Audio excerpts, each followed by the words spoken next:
Yo, what is up guys? It is G with EastSideMiniMobberz, and in this video I'm going to show you guys how to bypass your governor on your mini bike. So I'm going to be bypassing the governor on this Predator 212 non-Hemi, but this will also work for the Hemi and a lot of those clone 196 engines that are out there, just as long as they're using a similar throttle setup like this Predator 212 is using.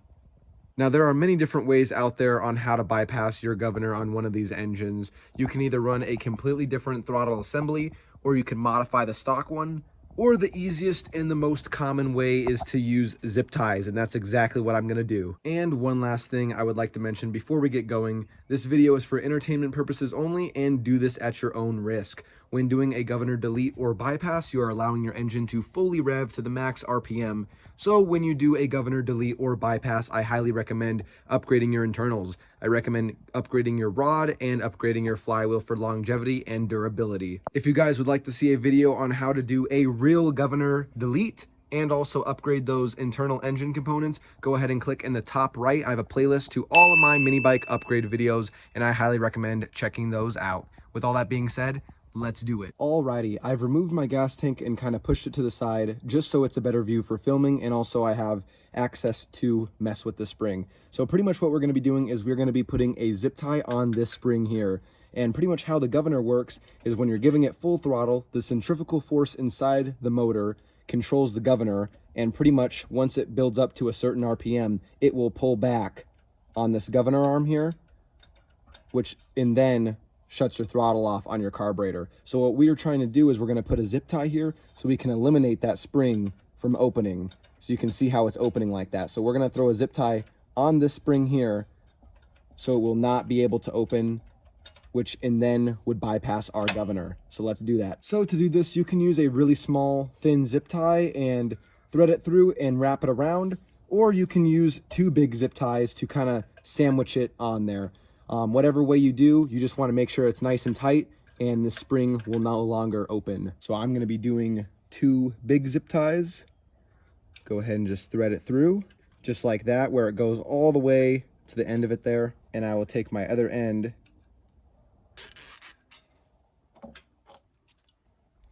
cut the excess off,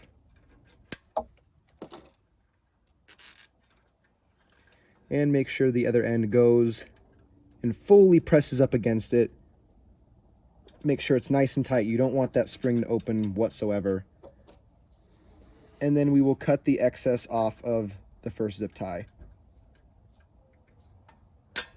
Just like that. So now you can see with the two zip ties sandwiched on that spring, when we pull our throttle, it fully opens all the way, and the governor arm no longer retracts. You can see it is not moving whatsoever.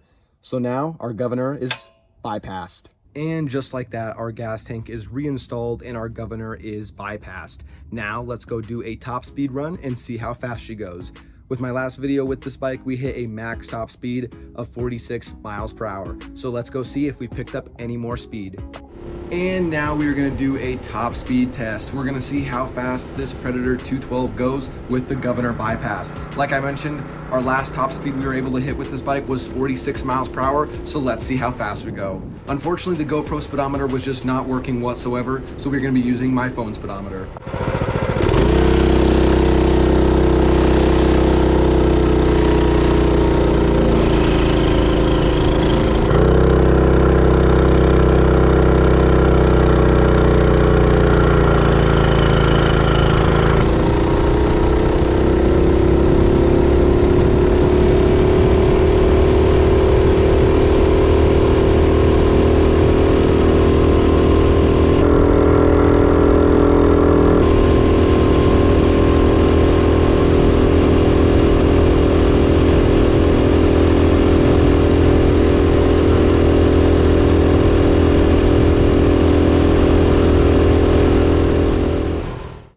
And we hit 51 miles per hour, not too bad.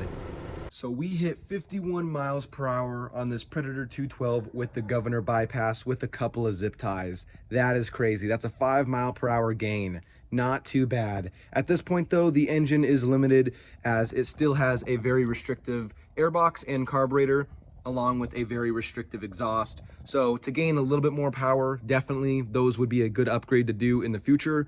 Possibly swap on a 22mm Marconi and a free-flowing header pipe, along with possibly some stiffer valve springs, as now we're starting to get valve float since we're revving a lot higher with the governor bypassed. So those are definitely going to be in the future. If you guys would like to see those, make sure you stay tuned. But with all that being said, hope this video helped you guys, and I hope you guys enjoyed. Thank you guys for watching. Peace.